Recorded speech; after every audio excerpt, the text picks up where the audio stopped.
Hi, my name's Steve Backshall, and I'm here to talk about the importance of protecting yourself from being bitten by mosquitoes when you're travelling abroad. Mosquitoes in the tropics can carry some nasty diseases such as malaria, so it's really important that you know how to protect yourself. I've actually had malaria. I was lucky enough to survive, but some people aren't so fortunate.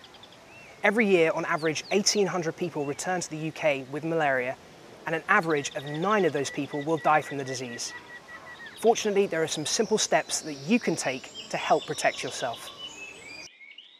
First of all, go and speak to your healthcare professional or travel health clinic at least 6 to 8 weeks before your trip to get your best advice. If you're advised to take anti-malarials, do so before, during and after your trip. Secondly, buy a good insect repellent from a pharmacy or a travel health clinic, such as one that contains 20 to 50% DEET, an active ingredient approved by the World Health Organization.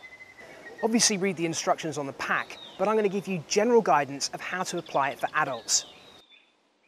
If you're going to be using sunscreen, make sure you apply the sunscreen first. The effectiveness of the repellent depends on several things, such as how much you're sweating or simply how many mosquitoes are around. So be prepared to reapply it 2 or more times through the evening to ensure you get maximum protection. Repellent needs to be applied to all exposed areas of skin, so obviously it makes sense to cover up as much as is practical. Long trousers and, ideally, a long-sleeved shirt. Okay, so obviously if you're in the tropics and it's hot and sweaty, you're usually going to be wearing a t-shirt, a short-sleeved shirt. So I'm going to show you how to apply repellent to a bare arm. We're going to need a couple of mils, about half a teaspoonful, and cover all exposed areas, right down onto the hand, into the fingers. Just remember that any tiny unprotected spot is enough for a mosquito to get in a bite. Now we're going to go for the head and the neck area. This is slightly smaller, so you need a little bit less repellent. Make sure that you get it right down on your neck, up behind the ears. If you're balding, cover up the entirety of the head, and then just over the face, making sure that you stay away from the eyes. Also, if you're using a spray, take care not to spray it directly into the face, again, to protect your eyes. Now, mosquitoes absolutely love ankles, so ideally you can wear socks, but if not, make sure you cover all of your foot and ankle with repellent. Don't forget that it's no good to apply repellent before you go to bed and expect for it to last all the way through the night. You're going to need products like these to see you through that time.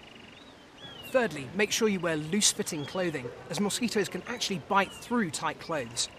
I've already talked about the importance of wearing a long-sleeved shirt and trousers or a skirt that cover your ankles, particularly at dusk and at dawn, when mosquitoes most often come out and bite you.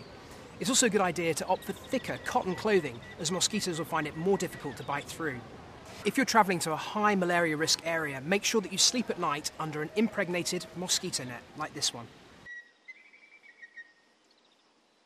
It's essential for all UK travellers to get travel health advice 6 to 8 weeks before going abroad and take all recommended precautions that are given to you by your healthcare professional. And don't forget to buy that can of insect repellent. For more information, go to malariahotspots.co.uk.